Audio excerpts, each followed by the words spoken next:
대한민국 근현대사를 성경적 세계관으로 알리고 전하는 대한역사문화원의 한국 근현대사 발화하기 특강입니다. 자유를 위해 싸우다. 세 번째 이야기. 외교 독립운동으로 대한의 독립을 이끈 이승만 박사의 이야기입니다. 이승만 박사는 교육과 언론을 통해 교민들을 계몽하는 일에 전념했습니다. 그러는 동안 막역지우였던 이 박사와 박용만은 점점 원수가 되어가고 있었습니다. 바로 독립의 방법론이 문제였습니다.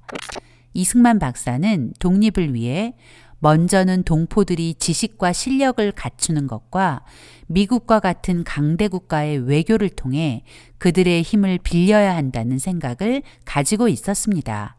하지만 박용만은 군대를 양성해 무력으로 일본과 맞서야 한다는 생각이 확고했습니다. 이렇게 하와이에는 대한의 독립을 두고 이승만 박사의 외교 독립론과 박용만의 무장 투쟁론이 팽팽한 대립구도로 형성되었습니다. 이승만 박사가 박용만의 무장 투쟁론을 반대한 데에는 여러 이유가 있었지만 그중 가장 중요한 이유를 꼽자면 1818년 제정된 미국의 중립법 때문이었습니다. 그 내용의 일부를 요약하면 다음과 같습니다. 첫째, 미국과 평화 관계에 있는 외국 군주의 영토나 지배자를 목표로 그곳에서 수행하려는 어떠한 군사적 원정이나 계획을 시작하거나 착수하거나 그 수단을 제공하거나 준비하는 자는 유죄이다. 둘째, 미국 관할 내에서 외국 군주, 식민지, 지역 또는 국민에 봉사하기 위한 임관을 수락하거나 이의사령을 한 모든 미국 시민은 중한 범죄를 범한 것으로 간주한다. 셋째, 모병하거나 스스로 입대하거나 입대할 의도로 관할권을 벗어나는 타인을 고용하거나 구하려는 자는 유죄이다. 넷째, 어떤 선박의 장비를 갖춰 무장시키는 자, 이를 시도하는 자, 또는 설비하거나 개조하거나 무장하는 데 고의적으로 관여하는 자는 유죄이다. 다섯째, 이러한 군함, 순양함, 기타 무장 선박의 화력을 증강시키는 자, 증대되거나 증강하도록 조달하는 자, 또는 증대시키거나 증강시키는 데 고의로 관여한 자는 유죄이다. 여섯째, 세관원은 명백히 군사 목적으로 건조됐거나 장비를 갖춘 모든 선박은 압류한다. 당시 일본은 미국과 평화 관계였습니다. 그런데 일본을 공격하기 위한 군대를 미국 영토에서 양성한다는 것은 우리 동포들을 위험에 빠뜨리는 일이었던 것입니다. 당연히 군사를 모으는 것도 불가하고 훈련시켜도 그들을 싣고 적에게 갈 수조차 없는 것입니다. 즉, 미국의 중립법 아래서는 군대를 양성하는 일은 아무런 대안이 없는 일이었던 것이죠. 박사학위 논문의 주제가 전시 중립이었던 이승만 박사는 중립법의 내용과 미국 내 무장 독립군 창설의 위험성을 누구보다 잘 알고 있었기 때문에 박용만의 무장 투쟁론을 지지할 수 없었던 것입니다. 이승만 박사는 이렇게 말합니다. 얼마 안 되는 무력을 써버려 장래의 원기를 다 탕비해 놓고 앉아 만리같이 창창한 독립운동의 길을 어찌 하고자 하느뇨. 독립운동은 열정이나 의지로 하는 것이 아니다. 우리는 독립을 위해 싸우는 출발점에 있다. 앞으로 독립을 위해 긴 싸움을 해야만 한다. 열정만 앞세워 준비 없이 덤벼들면 결국은 독립을 얻을 수 없다는 말입니다. 당시의 국제 정세를 고려하면 이 박사의 주장이 대한의 독립의 가장 현명한 방법이라는 것이 확실해지면서 많은 한인 동포가 이 박사와 마음을 같이 하게 되었습니다. 하와이 한인 사회가 이런 갈등을 겪는 사이 세계 정세는 1차 세계대전의 막바지에 다다르게 되었습니다. 1차 세계대전이 끝나기 약 10개월 전인 1918년 1월 미국 대통령 우드로 윌슨은 미 의회 연두교서 연설에서 세계 평화를 위한 14개 조항을 발표했습니다. 그 내용을 요약하자면 이제껏 강대국들이 식민지를 점령하고 점령한 나라의 경제를 좌지우지하는 상황이었다는 것을 지적하면서 이제는 식민지 구조를 해체하고 국제 통상을 확대하는 새로운 국제 질서를 만들자는 것입니다. 그러면서 그 새로운 국제 질서를 위해서 민족 자결주의 원칙을 제시한 것입니다. 각 민족은 자신의 정치적 운명을 스스로 결정하며 외부의 간섭을 받지 않아야 한다. 식민 지배를 당하던 약소 민족들은 윌슨의 민족 자결주의를 자유를 되찾을 신호탄으로 여겼습니다. 1918년 11월 드디어 1차 세계대전이 막을 내리면서 이듬해인 1919년 1월 파리에서 전후 처리를 위한 강화회의가 열리게 되었습니다. 미국 내 한인 독립운동 단체들 역시 이 기회를 놓칠 수 없었습니다.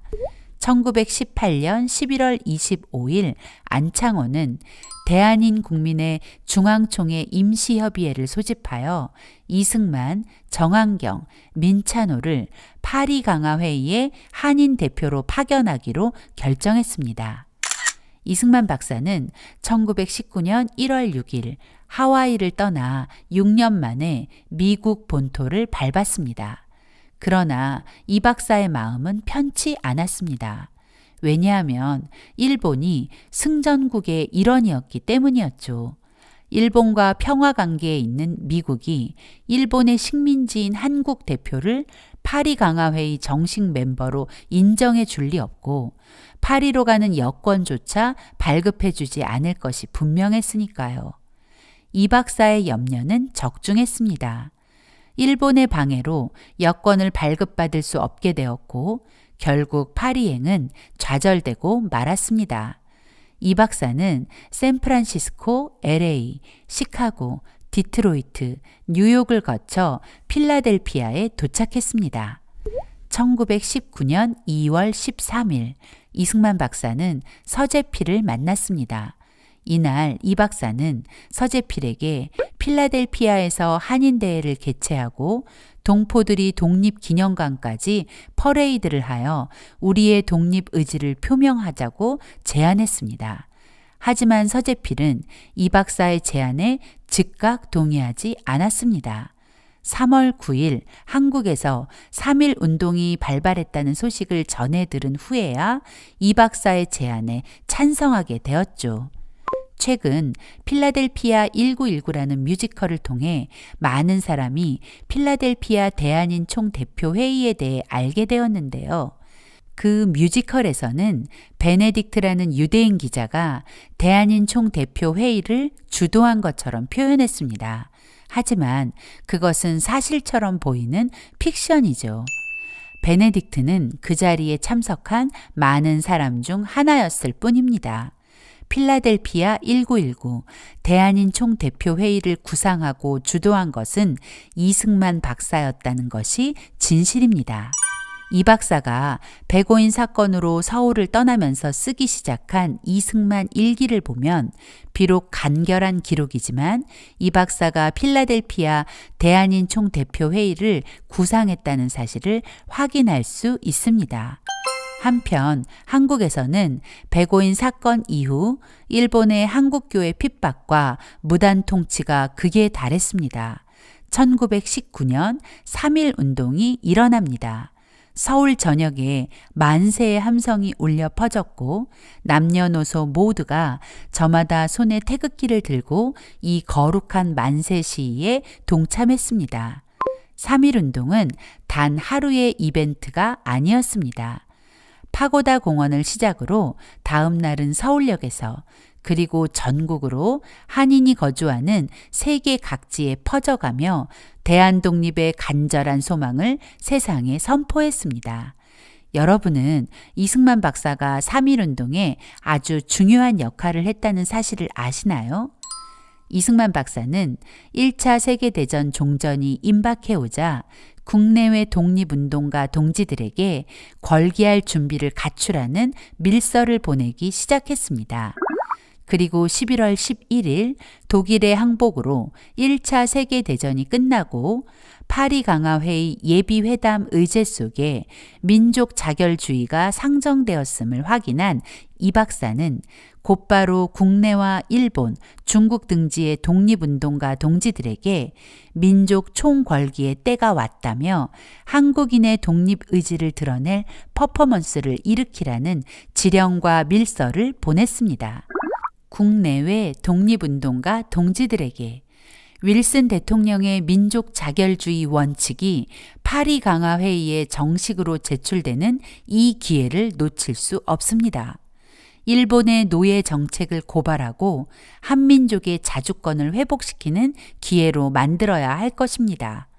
이에 미국 내 동지들도 구국운동을 추진하고 있으니 국내 동지들도 적극적으로 호응하여 독립운동을 벌여주기 바랍니다. 국내가 조용하면 우리가 파리에서 무슨 발언권이 있겠습니까? 혹자들은 이 박사의 3.1운동 개입을 허구라고 매도하며 진실을 덮으려 하지만 3.1운동의 시작점에 이 박사가 존재했다는 사실을 기억해야 합니다. 3.1운동 역사에서 이승만 박사를 빼놓을 수 없는 중요한 이유가 바로 이승만 박사의 저서 독립정신입니다. 이 박사는 독립정신을 지필하면서 백성이 깨어 있어야 독립이 가능하다고 했습니다. 그리고 독립정신을 지필하는 목적을 이렇게 이야기합니다. 오로지 백성들의 정신 속에 독립의 의지를 심어주는 것이 무엇보다 시급하기 때문에 이 책을 황급히 쓴다. 이 박사는 독립정신을 통해 한국인들의 정신 속에 독립의 의지를 심고 있었던 것입니다. 이승만 박사의 독립정신은 대한의 독립을 위해 예비된 안내서였고 3.1운동의 출발점이었습니다. 미국에서 한인대회를 준비하고 있던 이승만 박사는 3.1운동 소식을 전해 듣고 대한인 총대표회의의 개최를 서둘렀습니다.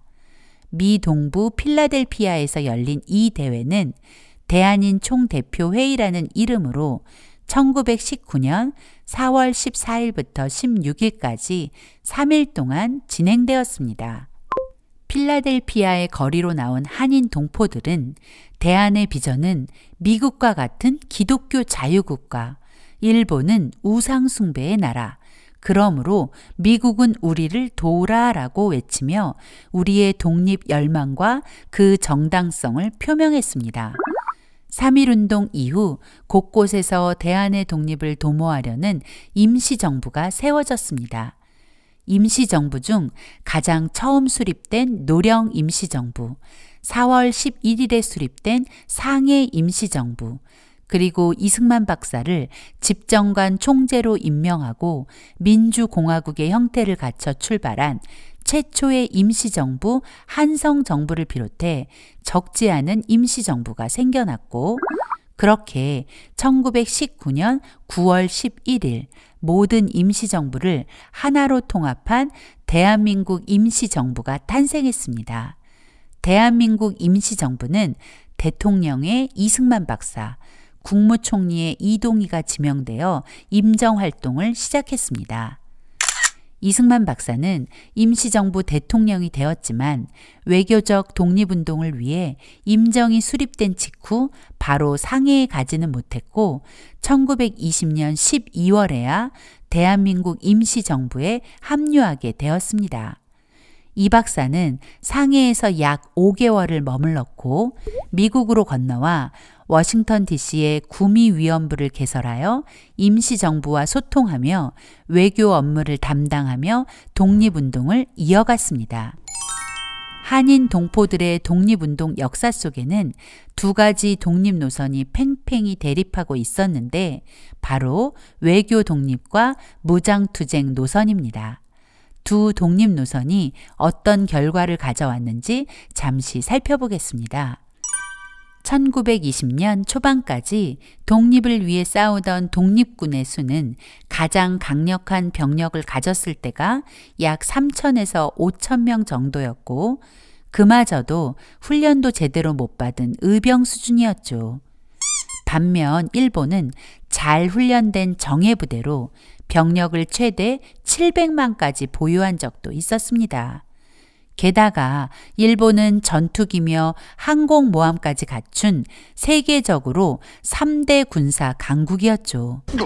이런 일본을 상대로 어떤 무장투쟁 독립운동이 전개되었을까요? 김상옥 의사는 1923년 1월 12일 종로경찰서에 폭탄을 투척했습니다. 그 후 일본의 수배를 피해 은신하는 과정에서도 끊임없이 일본에게 타격을 주려는 시도를 멈추지 않았습니다. 그러나 안타깝게도 1월 22일 종로 효제동에서 일본 군경에게 포위된 김상옥 의사는 일본 군경 400명과 약 3시간 동안 총격전을 벌여 일본에 강력히 저항하다가 결국 순국했습니다. 김상옥 의사의 용맹한 저항 정신은 너무나 훌륭합니다. 하지만 김상옥 의사가 순국한 후 남겨진 이들에게 일제의 탄압은 더 가혹해졌습니다. 홍범도 장군이 이끈 봉오동 전투는 열악한 상황을 극복하고 일본군 157명을 사살하는 놀라운 전과를 거두었고, 김자진 장군이 이끈 청산리 전투 역시 적은 수의 군인들이 지혜와 훌륭한 전략으로 일본군 1200명을 사살하는 놀라운 전과를 거두었습니다. 만약 영화로 이런 장면들을 봤다면 우리는 가슴이 뭉클해지는 감동이 있었을 것입니다. 그런데 문제는 이런 승리 이후 일제의 보복 학살이 이어졌다는 것입니다. 청산리 전투로 1200명의 군사를 잃은 일본은 당시 많은 한인이 거주하던 간도 지역에서 보복 학살을 자행했습니다. 이 사건을 간도 참변이라고 합니다. 일제는 1920년 10월 9일부터 약 4개월 동안 간도 지역에 살고 있던 한인들 약 3만여 명을 학살했다고 추정됩니다. 특히 1920년 10월 9일부터 11월 5일까지 약 27일 동안 한 달도 안 되는 기간에 약 3,000명이 넘는 사람이 학살당했다고 하니 승리에 비해 돌아온 결과는 너무 끔찍했습니다. 청산리 전투 이후 독립군들은 대한독립군단을 조직하게 됩니다. 이제 전열을 가다듬고 다시 일본과 맞서기 위해 하나로 힘을 합할 필요가 있었기 때문입니다. 군대 조직이 잘 유지되려면 훈련 장소가 필요한데 때마침 소련은 자유시라 불리는 스보보드니에 대한독립군단을 위한 진지를 내어주겠다는 것입니다. 이 얼마나 반가운 소식인지.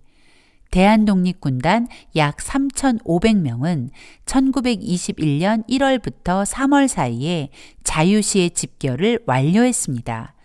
스보보드니 수라셰프카역의 급수탑 앞이 독립군단의 진지가 되었고, 이제 이곳에서 일본과의 결전을 준비하기만 하면 되는 것이었죠.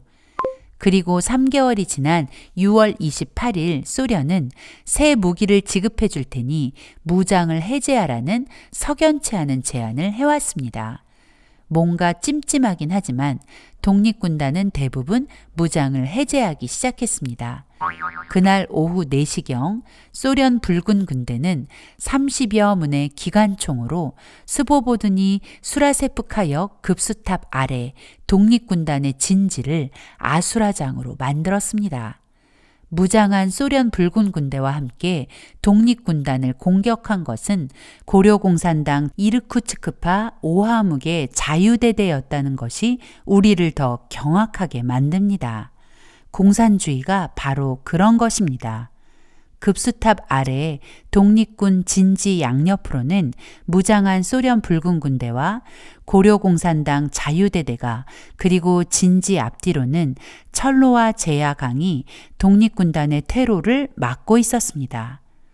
독립군단 3,500명 중 960명이 그 자리에서 죽임을 당했습니다. 그리고 약 2,000명은 제야강에 빠져 죽거나 실종되고 포로가 되었습니다. 사실상 이날 대한독립군단은 완전히 와해된 것이나 다름없었습니다. 역사는 이 잔인한 학살을 자유시 참변이라고 부릅니다.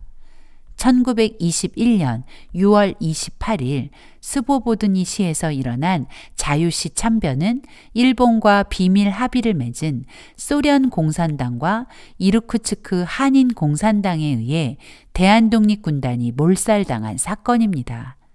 일본은 간도 참변으로 만족하지 못하고 또 다른 보복을 구상했고 일제의 돈을 받은 소련의 붉은 군대는 이르쿠츠크 한인 공산당을 끌어들여 대한독립군단을 자유시로 유인해 잔인한 만행을 저지른 것입니다. 이로써 사실상 무장투쟁 독립운동은 막을 내리게 된 것이죠. 목숨을 걸고 무장투쟁으로 독립운동을 하신 많은 분의 숭고한 희생은 너무나 귀하고 감사합니다. 하지만 모두가 죽고 나라를 찾는다면 과연 무슨 소용이 있을까요? 국민이 있어야 나라의 독립이 의미가 있는 것 아닐까요? 이승만 박사는 무장투쟁으로는 독립하는 데 한계가 있다는 것을 이미 알고 있었습니다. 그래서 외교 독립만이 유일한 독립의 길이라 확신했죠. 일본을 상대로 무장투쟁을 벌인다는 것은 공연한 힘의 낭비입니다. 우리는 일본을 압박할 수 있는 강대국, 미국을 상대로 일제의 부당성과 우리의 독립 열망을 전하여 독립을 얻어내야 합니다. 이것이 이 박사의 한결같은 생각이었습니다. 일본은 마치 골리앗과 같은 힘과 수백만의 군대를 가진 나라였고 우리는 물맷돌을 가진 다윗과 같은 처지였습니다. 하지만 우리가 아는 결과는 물맷돌을 가진 다윗의 승리입니다. 다윗은 자신의 힘으로 싸운 것이 아니라 전능하신 만군의 여호와 하나님을 의지하여 승리를 얻어냈죠. 그처럼 한국은 자신의 힘으로 싸우려다가는 승산이 없고 우리를 도울 손길이 필요하다는 것을 이 박사는 확신한 것입니다. 하나님은 다윗의 손에 있는 물맷돌을 사용하여 골리앗을 쓰러뜨리셨습니다. 그리고 그 하나님께서는 이승만 박사의 손에 강대국이라는 물맷돌을 쥐어주시고 일본을 향해 던지도록 일하고 계신 것이죠. 그래서 이 박사는 외교 독립의 길을 걸어간 것입니다. 물론 처음부터 이승만 박사의 외교 독립 노선이 빛을 발한 것은 아니었습니다. 이승만 박사는 임정 대통령직을 수행하는 동안 미국 본토에 구미위원부를 설치하여 외교적 돌파구를 찾으려 노력했지만 실패의 쓴 잔을 마셔야 했습니다. 그러나 1933년 제네바에서 열린 국제연맹 총회의를 통해 외교 독립의 진가가 드러나기 시작합니다. 당시 일본은 만주사변을 일으켜 국제사회에 큰 충격을 주었습니다.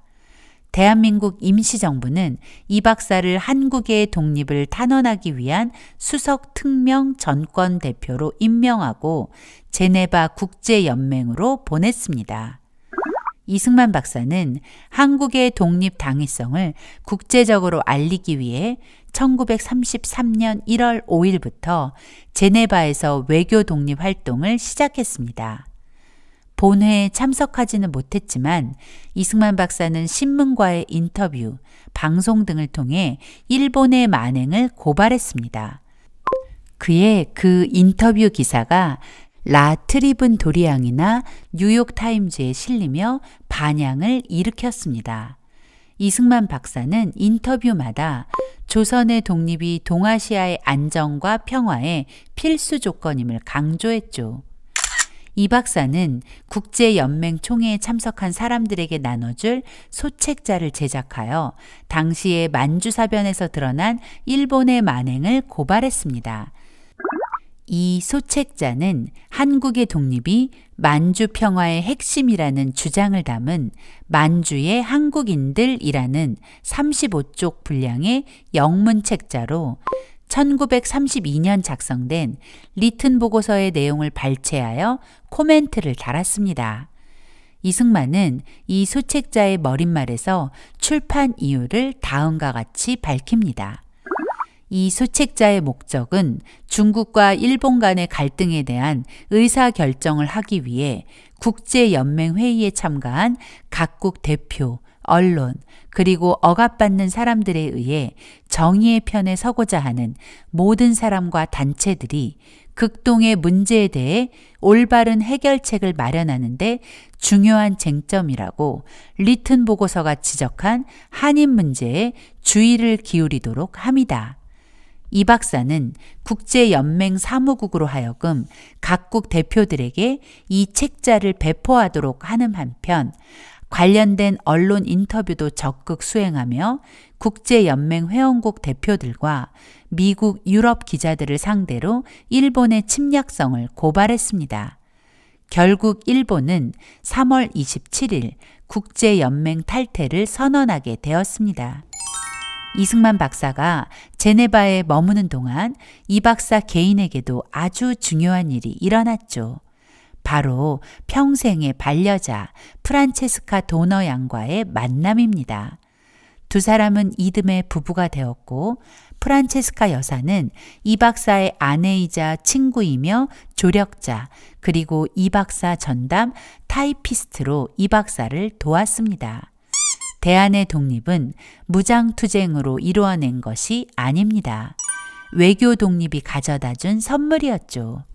3.1운동, 필라델피아 대한인 총대표회의, 그리고 독립운동의 모든 현장에 이승만 박사의 눈물과 노력이 녹아있다는 것을 기억해야 합니다. 그리고 이 모든 일이 우연이 아닌 하나님의 섭리임을 깨닫길 바랍니다.